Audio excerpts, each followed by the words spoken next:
manalangin. Ate Cory. Tayo po'y manalangin at kilalanin po natin ang Panginoong Diyos sa ating mga buhay. Siya po ang sentro ng ating celebration.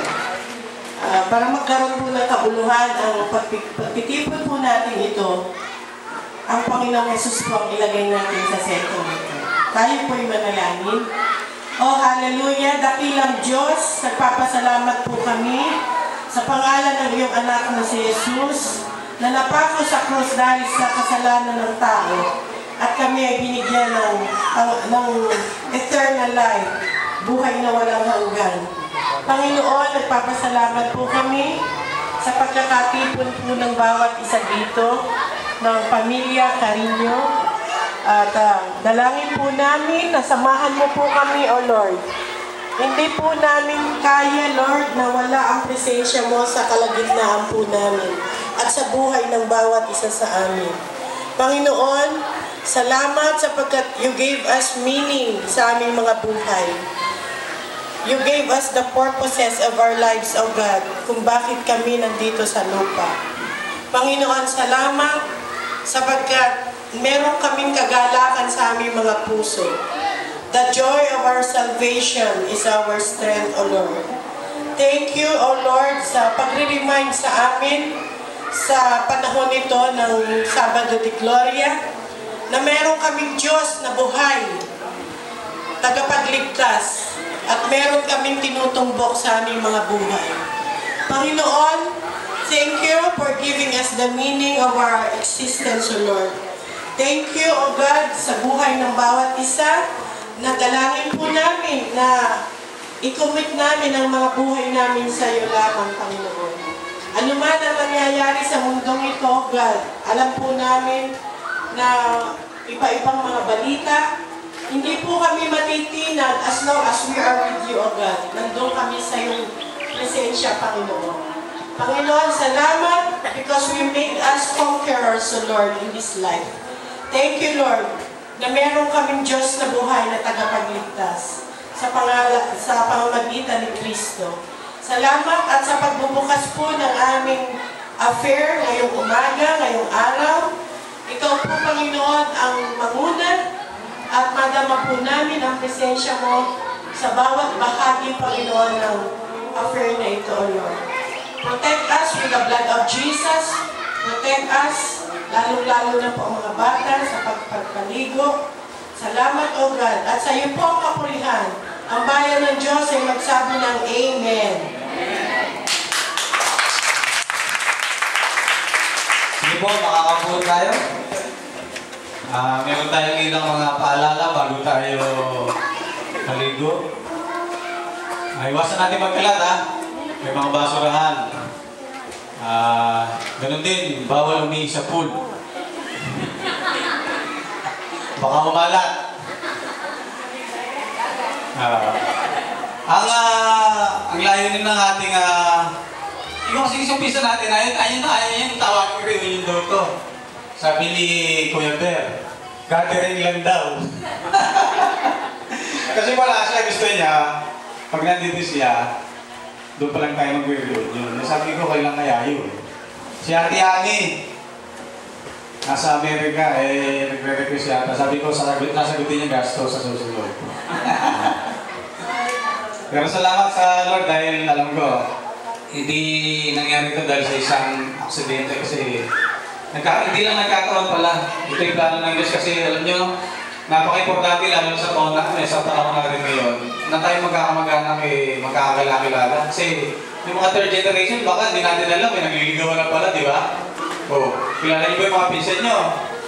Mapakaligawan niyo yung anak ko, magaganda yun, ha? Yan ang yung kahalagaan nun. Kasi ano naman natin, may sumpa yun pag nagkatuluyan ng mga magkakamag-anak. At saka gusto natin palakasin yung ating relasyon pag wala na yung mga lolo at lola natin. Kaya yung ating family time, kailangan pagtibayin natin. Kasi walang mahalaga sa mundo kundi kalingayan sa sarili nating sambahay at ang ating mga mag-anak. Nagagawa natin gumawa ng mabuti sa ibang tao, basport sa ating mga di ba? Sa ating gagawa. Dapat higit. At ito yung purpose ng reunion natin. Hindi naman para magsaya o dahil malaraw nandito tayo. Ang dapat natin makita lagi na tayo isang pamilya, pinanggalingan tayo isang puno. At dapat yung punong yun ay patuloy na yung mayabong. At hindi lang yan, alam ko na sa ito meron gagawin ng Diyos na may natin maranasan sa tanang buhay natin. Meron tayo na ma-experience sa araw na ito na kakaiba.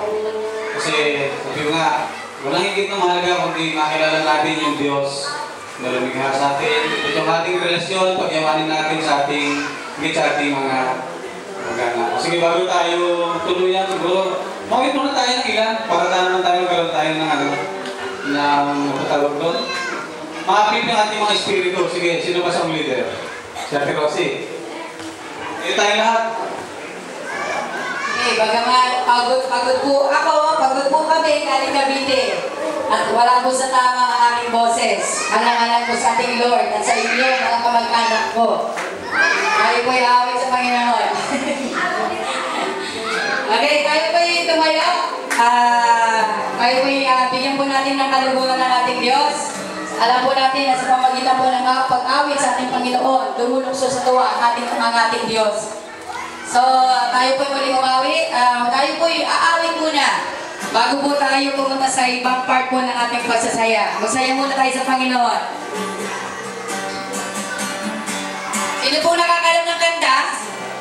Umawit po. Sabay po.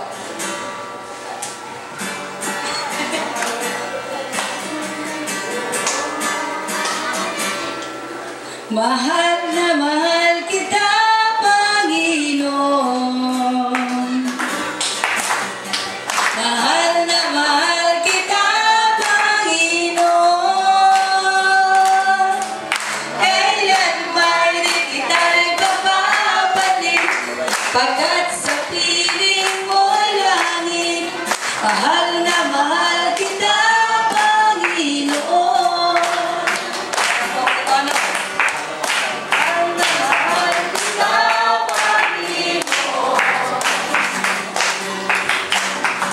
Mahal na mahal kita, Panginoon. Kailan may di kita ipagpapalit, pagkat sa piling mo'y langit. Mahal na mahal kita, Panginoon.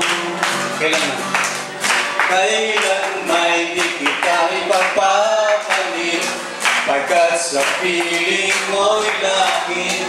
Mahal na mahal kita, Panginoon.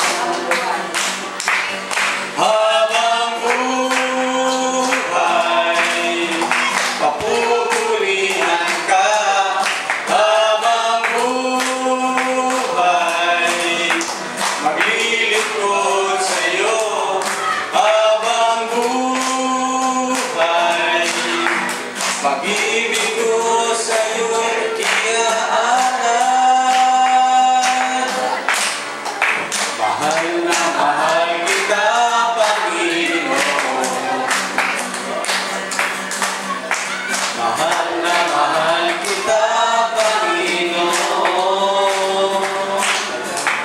Kailan may di kita ipagpapalit, pagkat sa piling mo'y langit.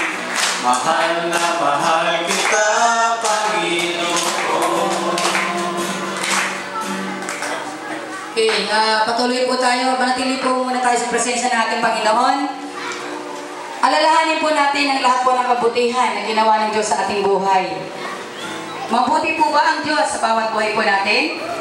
Amen. Ito na nga po, napakabuti. Magkulang man po tayo, siya po ay hindi nagkukulang. Lagi po siyang tapat at laging mabuti sa bawat isa sa atin. So, lagi po nating tandaan po yon. Hindi po tayo pinababayaan ng Diyos kahit anong mangyari. So, tayo po muling umawit.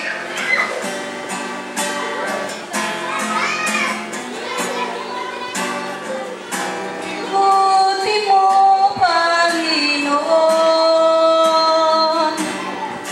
sa lahat ng oras, sa bawat araw, ika'y laging dapat dahan.